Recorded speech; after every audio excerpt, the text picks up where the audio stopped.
Salut à tous les fans de foot. Aujourd'hui, on se penche sur une info chaude du mercato avec le FC Barcelone qui a trouvé un accord pour le prêt de Hamza Abdelkarim, le jeune attaquant égyptien de 18 ans en provenance d'Al Ahly. Alors, qu'est-ce que ça signifie exactement pour le joueur et pour le club? On vous explique tout.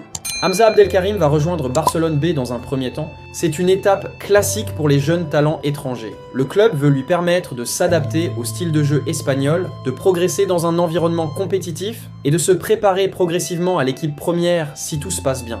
Le prêt est accompagné d'une option d'achat, ce qui signifie que si le club est convaincu par ses performances, il pourra le transférer définitivement à Barcelone. C'est une manière intelligente pour le Barça de sécuriser un talent prometteur sans prendre un risque financier immédiat. Pour Al Ahly, c'est aussi positif. Leurs jeunes joueurs gagnent de l'expérience en Europe, ce qui peut augmenter sa valeur sur le marché si jamais le Barça décide de lever l'option d'achat. À seulement 18 ans, Hamza est considéré comme l'un des jeunes talents les plus prometteurs d'Égypte. Sa vitesse, sa technique et son sens du but ont attiré l'attention des scouts européens et maintenant, il aura l'occasion de montrer son talent dans l'un des centres de formation les plus réputés du monde. Donc à retenir, prêt avec option d'achat, début à Barcelone B. Jeune talent égyptien de 18 ans prêt à briller en Europe. Si tout se passe bien, on pourrait voir Hamza Abdelkarim évoluer avec l'équipe première du Barça dans quelques années et pourquoi pas devenir une future star du club. Une chose est sûre, ce mercato continue de bouger et les surprises sont toujours au rendez-vous, alors abonne-toi et reste bien jusqu'à la fin parce que c'est là que ça commence à bouger. On voyage maintenant en Arabie Saoudite avec Al Ittihad avec Karim.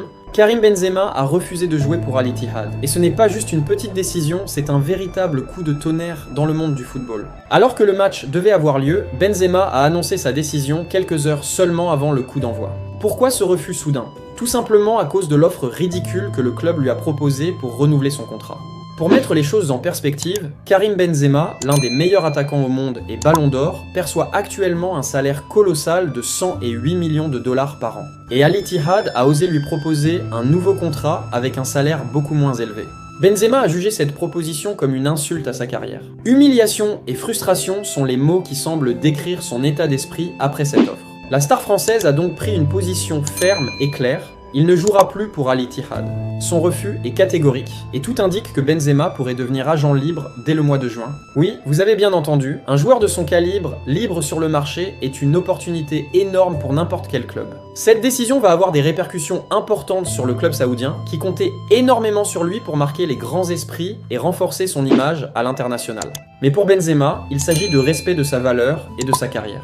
Après tout, un joueur de son standing ne peut accepter une offre qui le rabaisse financièrement et symboliquement. Alors maintenant, la grande question, où jouera Karim Benzema après juin? Le marché s'ouvre à lui et tout peut arriver. Europe? Retour dans un grand club de Ligue 1 ou Liga? Les spéculations vont déjà exploser dans les semaines à venir. Pour résumer, Benzema refuse Al Ittihad.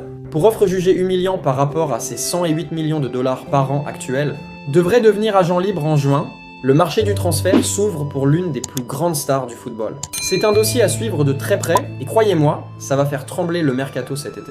Et du côté madrilène, le Real Madrid réfléchit déjà à la pré-saison, et un nom ressort fortement en interne, Unai Emery. Selon Fabrizio Romano, des discussions internes ont lieu, même si rien n'est encore officiel. En parallèle, Jürgen Klopp reste une option évoquée, tandis que Álvaro Arbeloa aura sa chance jusqu'à la fin de saison. Pourquoi le Real Madrid s'intéresse à Unai Emery? L'intérêt du Real Madrid pour Unai Emery n'est pas un hasard.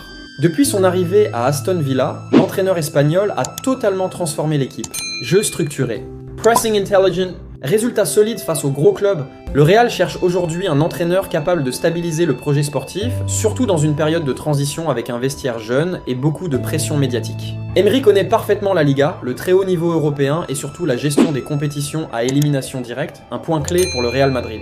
Le Real Madrid traverse plusieurs problèmes. Manque de continuité dans le jeu, déséquilibre au milieu de terrain, difficulté à gérer les matchs face au bloc bas, dépendance excessive aux individualités, même si les résultats ne sont pas catastrophiques, le contenu inquiète les dirigeants qui veulent anticiper plutôt que subir. Et le statistique, Emery et Klopp. Unai Emery, plus de 4 trophées européens, Europa League, à Aston Villa, des 1,8 points par match. Amélioration défensive nette, qualification régulière en compétitions européennes, et Jürgen Klopp, Ligue des Champions, Premier League, Bundesliga, moyenne de plus de 2 points par match sur ces grandes saisons, forte identité de jeu, pressing intense, mentalité gagnante. Klopp est une option plus prestigieuse mais aussi plus exigeante physiquement et mentalement pour le groupe. Et Álvaro Arbeloa dans tout ça? Le Real Madrid lui laisse du temps jusqu'à la fin de saison. C'est une option interne, respectée, mais il manque encore d'expérience pour prendre directement les rênes d'un club aussi exigeant. Le Real Madrid anticipe. Entre Emery, le stratège, Klopp, le leader, et Arbeloa, le pari interne, la direction veut choisir la stabilité et la vision à long terme.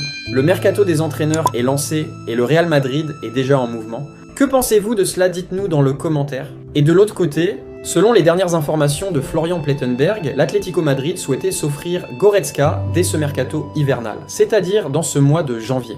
Le club espagnol voyait en lui un renfort de taille pour son milieu de terrain, capable d'apporter puissance, technique et expérience à l'équipe de Diego Simeone. De son côté, le Bayern Munich était prêt à donner son accord pour ce transfert. Tout semblait donc réuni pour que Goretzka fasse le grand saut vers la Liga dès cet hiver. Mais il y a eu un petit obstacle, le joueur lui-même. En effet, Leon Goretzka a pris sa décision de rester jusqu'à la fin de la saison avec le Bayern. Il souhaite terminer la saison en beauté avec le club allemand, honorer ses objectifs en Bundesliga et en Ligue des Champions, et partir ensuite sereinement pour entamer un nouveau chapitre de sa carrière cet été. Cette décision montre à quel point Goretzka est attaché à son club actuel, mais aussi son professionnalisme. Il ne voulait pas quitter le Bayern au milieu de la saison, ce qui aurait pu compliquer les plans de l'équipe et son propre rythme de compétition. Pour l'Atlético Madrid, cela signifie qu'il faudra patienter jusqu'au mercato estival pour éventuellement tenter de convaincre le milieu allemand. Mais on sait que les colchoneros aiment anticiper et préparer leur coup longtemps à l'avance. Reste à savoir si le Bayern acceptera de le laisser partir libre ou si un transfert sera négocié cet été. En résumé, Goretzka ne partira pas en janvier malgré l'intérêt de l'Atlético, mais le mercato estival s'annonce très chaud autour de son nom. Les yeux restent donc rivés sur lui et sur les mouvements possibles de l'été prochain. Alors, selon vous, Goretzka rejoindra-t-il l'Espagne cet été ou prolongera-t-il avec le Bayern? Dites-le moi en commentaire. Et du côté de Chelsea, Axel Disasi pourrait quitter Chelsea. Selon les dernières informations, West Ham est en pourparlers pour un prêt du défenseur français. Les Hammers ont formulé une offre concrète et espèrent boucler le dossier cette semaine. Disasi, qui n'a pas été un titulaire indiscutable à Chelsea cette saison, pourrait donc chercher du temps de jeu ailleurs pour relancer sa carrière. Ce prêt pourrait être une excellente opportunité pour lui de se montrer en Premier League et aider West Ham à solidifier sa défense. Pour le moment, aucune avancée n'a été enregistrée avec les clubs italiens, malgré les rumeurs qui circulaient ces derniers jours. Tout laisse penser que l'option anglaise est aujourd'hui la priorité. Si ce prêt se concrétise, c'est une vraie bonne opération pour les deux parties. Chelsea pourrait offrir du temps de jeu à son joueur tout en le mettant en vitrine, et West Ham récupère un défenseur solide pour renforcer son arrière-garde, surtout dans une fin de saison cruciale. On reste donc attentif dans les prochains jours pour voir si Axel Disasi portera bien les couleurs des Hammers. Que pensez-vous de cela? Dites-nous dans le commentaire. Et c'est tout pour aujourd'hui, n'oubliez pas de vous abonner et d'activer la cloche de notification pour ne rien rater de nos prochaines vidéos. Bye bye bye.